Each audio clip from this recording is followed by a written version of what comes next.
Hello' নমস্কাৰ, মোৰ channel নেমা চৌধুৰীজ ব্লগত আপোনালোকক স্বাগতম জনাইছোঁ। আজিৰ ব্লগটোত মই বনাব গৈ আছোঁ এটি খুব দৰকাৰী বস্তু, যিটো আমাৰ ডেইলি লাইফত দৰকাৰ পৰে, যিটো কাৰণে আমাক লাগিব মিঠাতেল, আজৱাইন আৰু ৰহুন। এইখিনি বস্তুৰ লগতে আমি ইফালে ইণ্ডাকশ্যনত পেন এটা বহাই দিছোঁ, আৰু পেনটো অকণমান গৰম হোৱাৰ পিছত বাতিত যিখিনি মিঠাতেল লৈ থৈছিলোঁ সেইখিনি দি দিলোঁ, আৰু লগতে আজৱাইন দিছোঁ আৰু ৰহুনখিনি দি দিম।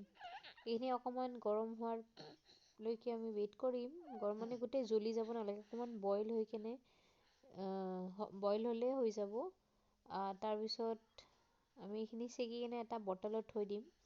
বটলটো মই বইল কৰি লৈছোঁ, কাৰণ এই তেলখিনি আমি যিহেতু হাত ভৰিত লগোৱাৰ কাৰণে বনাইছোঁ।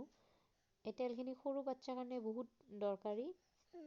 যদি কফ চৰ্দি কাহ হয়, এই তেলেৰে যদি আমি মালিচ কৰি দিওঁ তেতিয়াহ'লে কফখিনি ওলাই যায়।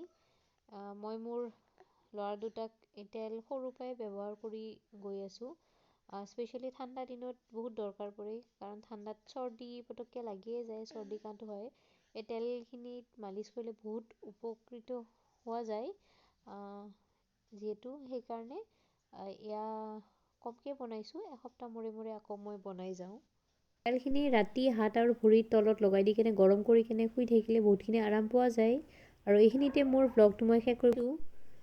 আশা কৰিছোঁ আজি ব্লগটো আপোনালোকৰ ভাল লাগিছে। যদি ভাল লাগিছে তেন্তে লাইক আৰু কমেণ্ট কৰিবলৈ নাপাহৰিব, আৰু যদি মোৰ চেনেলত প্ৰথমবাৰৰ বাবে আহিছে তেন্তে চেনেলটো ছাবস্ক্ৰাইব কৰি দিব। Thank U.